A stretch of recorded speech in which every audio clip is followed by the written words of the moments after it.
ಮತ್ತು ಈ ಘಟನೆ ಈಗಾಗಲೇ ಸಿದ್ಧ ಆಗಿದೆ. ಹೌದಪ್ಪ, ಇದು ಮಕ್ಕಳಿಗೆ ಸಾವಿಗೆ ಕಾರಣ ಆಗ್ತಾ ಇತ್ತು ಅಂತೇಳಿ. ಈಗಾಗಲೇ ಅದು ಬಿತ್ತರೂ ಆಗ್ತದೆ. ಇದರಿಂದ ಯಾರು ಕೆಟ್ಟವರಾದರು? ನೀವು ಕೆಟ್ಟವರಾದ್ರಲ್ರಿ. ಅಪರಾಧಿ ಕೆಲಸಕ್ಕೆ ಮತ್ತೊಂದು ಹಾದಿ ಆಯಿತು.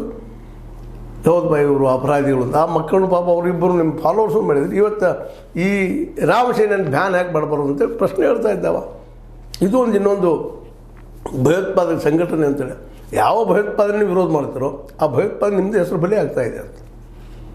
ಎಲ್ಲ ಮುಸಲ್ಮಾನರ ಭಯೋತ್ಪಾದಕ ಅಂತ ಹೇಳ್ತಾ ಇದ್ರಿ. ಇವತ್ತು ನಿಮ್ಮಲ್ಲಿ ಸಿಗುತ್ತಿರಂಥವ್ರು ಯಾರು?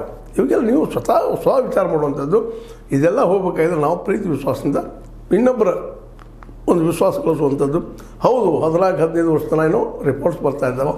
ಆ ಮುಸ್ಲಿಂ ಶಿಕ್ಷಕ ಅಲ್ಲಿರೋ ತಪ್ಪು ಟ್ರಾನ್ಸ್ಫರ್ ಆಗಬೇಕಾಗಿ ಸರ್ಕಾರ ಆಗಿಲ್ಲ.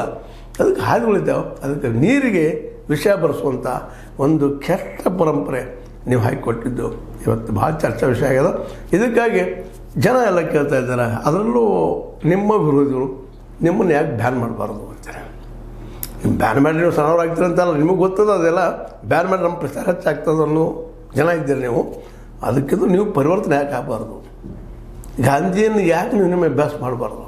ನೆಗೆಟಿವ್ ಆಗಿ ಯಾಕೆ ನೋಡ್ತಾ ಇದ್ದೀರಿ ಅವ್ರನ್ನ? ಪಾಸಿಟಿವ್ ಆಗಿ ಓದ್ರಿ, ಗೊತ್ತಾಗ್ತದೆ. ಇತಿಹಾಸ ಸರಿಯಾಗಿ ತಿಳ್ಕೊಳ್ರಿ.